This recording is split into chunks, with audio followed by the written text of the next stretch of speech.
नैनीताल जो कि उत्तराखंड का फेमस हिल स्टेशन है और आप भी इस साल नैनीताल जाना चाहते हैं तो ये वीडियो आपके लिए काफ़ी इन्फॉर्मेटिव होगा, क्योंकि मैं इस वीडियो में बताने वाली हूँ कि आप नैनीताल के साथ साथ और उत्तराखंड के कौन कौन से हिल स्टेशन कवर कर सकते हैं जो कि नैनीताल के रूट में ही पड़ते हैं और जाने में आपको बहुत ही आसान होंगे और जहाँ पर क्राउड भी बहुत कम होता है। नैनीताल उत्तराखंड के कुमाऊं रीजन में पड़ता है और अगर आप नैनीताल की यात्रा पर हैं तो आप नैनीताल के अलावा भी बहुत सारे धार्मिक स्थानों को कवर कर सकते हैं, जैसे कि मुक्तेश्वर का मुक्तेश्वर धाम मंदिर, कैची धाम और अल्मोड़ा का जागेश्वर मंदिर, कसार देवी मंदिर, गोलू देवता मंदिर, सन टेम्पल जो कि यहाँ का फेमस है और नैना देवी मंदिर।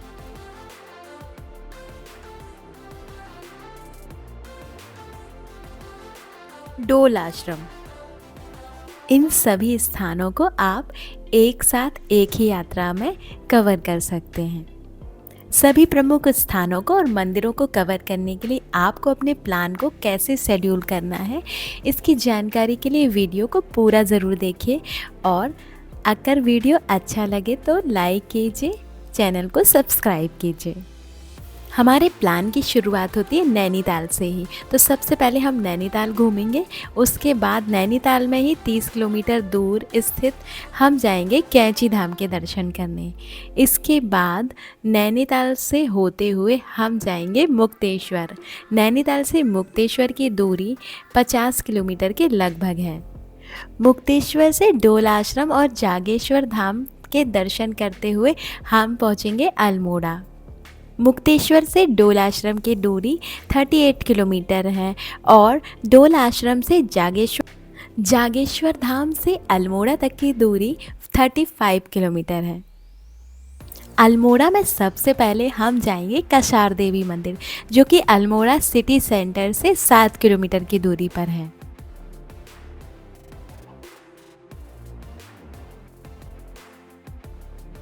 इसके बाद गोलू देवता मंदिर, नैना देवी का प्राचीन मंदिर और लास्ट में सन टेम्पल होते हुए हम लौट आएंगे नैनीताल की तरफ।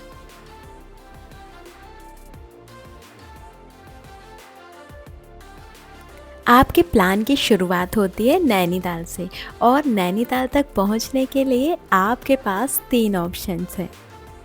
पहला ऑप्शन है ट्रेन से। अगर आप ट्रेन से नैनीताल तक पहुंचना चाहते हैं तो यहाँ का नियरेस्ट स्टेशन है काठगोदाम। आपको अपने सिटी से काठगोदाम तक के लिए ट्रेन लेनी होगी। अगर आपके सिटी से काठगोदाम तक ट्रेन नहीं मिलती तो आप आ सकते हैं दिल्ली तक और दिल्ली से काठगोदाम तक के लिए ट्रेन बहुत सारी हैं।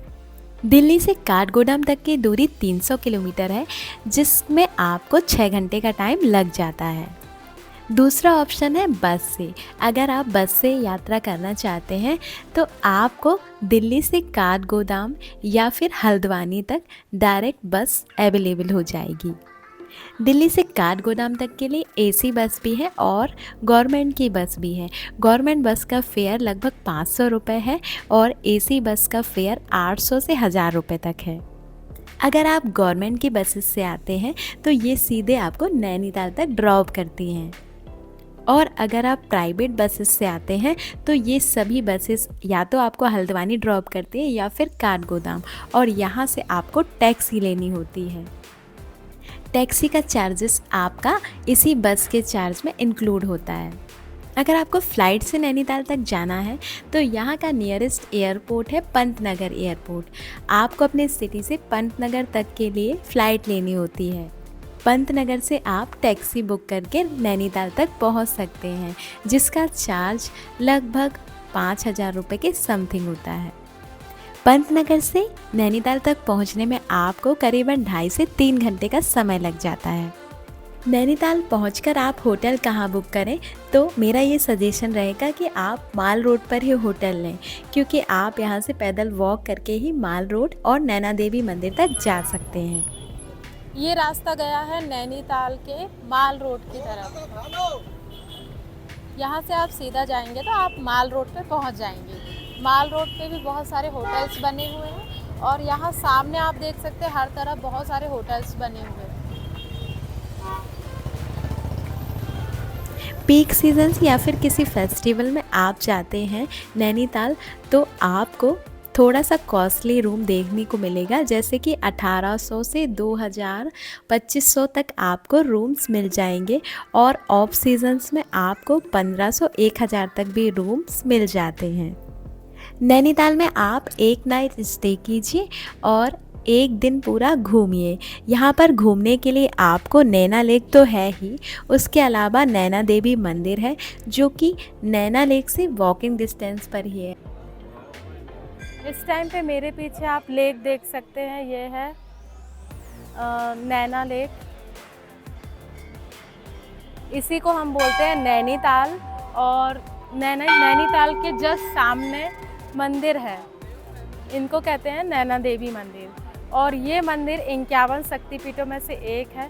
माता सती के यहाँ पर 2 नैना गिरे थे, इसलिए नैना मंदिर के बाद आप जा सकते हैं यहीं पर स्थित ज़ू में, जिसे कहते हैं नैनीताल ज़ू। यहाँ पर भी देखने के लिए बहुत सारे एनिमल्स हैं, तो अगर आप एनिमल्स लवर हैं तो आप ज़ू में ज़रूर जाइए। इन सभी जगहों को कवर करने के लिए मैंने 4 दिन के लिए कार बुक की थी, जिसका चार्ज हमें 4 लोगों में करीबन 10,500 के समथिंग पड़ा था और डिवाइड होकर पर हेड ये चार्ज हमें 2,500 रुपये पर व्यक्ति पड़ा था। वीडियो में कॉन्टैक्ट नंबर दिया हुआ है, आप भी चाहें तो आप कॉन्टैक्ट करके कार बुक कर सकते हैं। आप सोलो ट्रैवल पे हैं या फिर 2 लोग हैं और आपके पास लगेज कम है, तो आप चाहें तो आप नैनीताल से स्कूटी बुक करके पूरी यात्रा अपनी स्कूटी से आराम से कर सकते हैं। आप इन सभी जगहों को कवर पब्लिक ट्रांसपोर्ट की बस में भी कर सकते हैं, परंतु ध्यान रखें कि पब्लिक ट्रांसपोर्ट की बस की फ्रीक्वेंसी थोड़ी सी कम है और ये टाइम पर चलती है, तो आपको समय का ध्यान रखते हुए ही जाना होगा। नैनीताल में एक नाइट स्टे करने के बाद दूसरे दिन सुबह आप निकल जाइए कैंची धाम के दर्शन करने। ये है प्रसिद्ध करोली बाबा का आश्रम, जहां आपको हनुमान जी के पावन दर्शन होंगे। यहां पर हनुमान चालीसा का पाठ करना ना भूलें। यहां पर प्रसाद के रूप में आपको चने का भोग दिया जाता है। करोली बाबा जी को हनुमान जी का अवतार बताते हैं और यहाँ पर बहुत सारे देश विदेश से लोग आए, उनकी किस्मत चमक गई। हमारे देश के माननीय प्रधानमंत्री मोदी जी भी यहाँ आए थे और आपने हाल ही में देखा होगा कि विराट कोहली ने भी यहाँ पर आए थे। करोली बाबा के दर्शन करने के बाद आप निकल जाइए मुक्तेश्वर के लिए। मुक्तेश्वर में हमने साईं मंदिर के पास, जो कि सिटी सेंटर और मुक्तेश्वर मंदिर से 3 किलोमीटर के डिस्टेंस पर ही है, यहाँ पर हमने एक रिज़ॉर्ट बुक किया था जिसका चार्ज लगभग 1800 रुपये था और वीडियो में आप देख सकते हैं बहुत ही सुंदर हमारा रिज़ॉर्ट था। आप चाहें तो यहाँ पर भी रूम बुक कर सकते हैं और इसके आसपास भी बहुत सारे बजट होटल थे। इन सभी का नंबर मैंने वीडियो में दिया हुआ है, तो आप फ़ोन करके भी बुकिंग कर सकते हैं डायरेक्ट।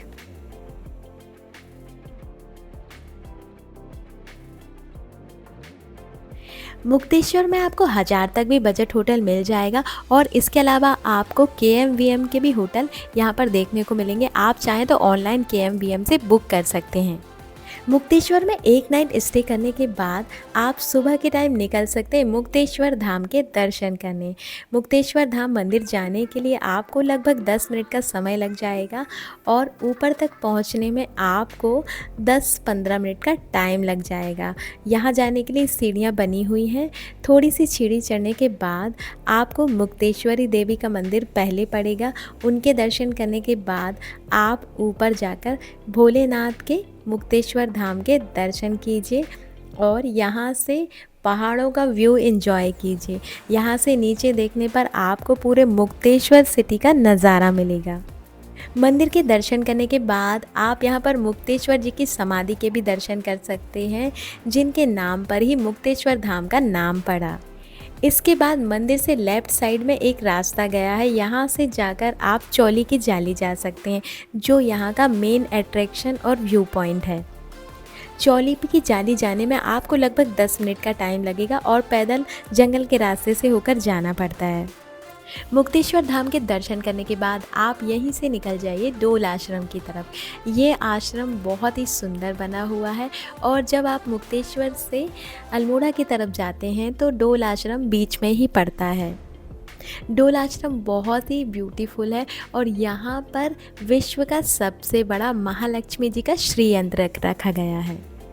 यहाँ पर स्थापित महालक्ष्मी जी का श्री यंत्र लगभग 1600 टन का है और श्री यंत्र के पास बैठकर आपको थोड़ी देर तक मेडिटेशन ज़रूर करना चाहिए। ये मेडिटेशन का केंद्र है और माना जाता है कि श्री यंत्र के एक परिक्रमा करने पर आपने पूरे ब्रह्मांड की एक परिक्रमा कर ली है। तो यहाँ पर आपको एक बार श्री यंत्र के दर्शन करने ज़रूर आना चाहिए। श्री यंत्र के अलावा भी यहाँ पर बहुत से मंदिर हैं। उनमें से देवी के 9 रूपों के 9 मंदिर बनाए गए हैं। भगवान भोलेनाथ का मंदिर है और बहुत सारे अन्य मंदिर हैं। सभी के दर्शन आपको कर लेने चाहिए।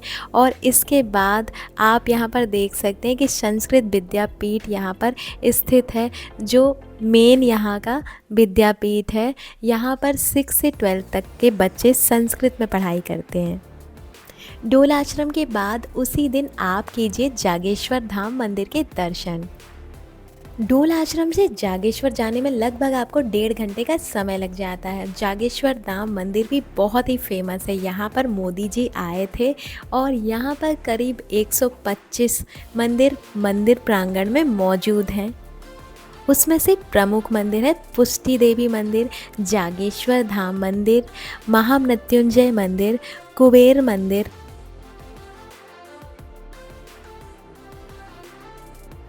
भैरव बाबा का मंदिर, हनुमान जी का मंदिर और भी बहुत सारे देवी देवताओं के मंदिर बने हुए हैं। पुष्टि देवी यहाँ पर 51 शक्तिपीठों में से एक है। इस मंदिर की ये मान्यता है कि यहाँ पर कोई भी महिला जिसको संतान प्राप्ति नहीं हो पा रही है, बच्चा नहीं हो पा रहा है, यहाँ पर एक रात दिया लेके भोलेनाथ से प्रार्थना करे तो भोलेनाथ उसकी इच्छा अवश्य पूरी करते हैं। यहाँ बहुत से ऐसे चमत्कार देखने को मिले हैं। जिनको 18 साल से बच्चा नहीं हुआ था उनको भी संतान हुई है। जागेश्वर धाम मंदिर के दर्शन करने के बाद शाम तक आप पहुंच जाइए अल्मोड़ा और अल्मोड़ा में माल रोड के आसपास ही आप रूम बुक कर लीजिए। यहाँ पर आपको 1000 तक से 1500 तक अच्छे रूम्स मिल जाएंगे। वीडियो में आप देख सकते हैं ये होटल मैंने माल रोड से लगभग आधा किलोमीटर की दूरी पर ही बुक किया था। बहुत ही अच्छी फैसिलिटी थी। इसका नंबर मैंने वीडियो में मेंशन किया हुआ है, आप कांटेक्ट करके बुकिंग कर सकते हैं।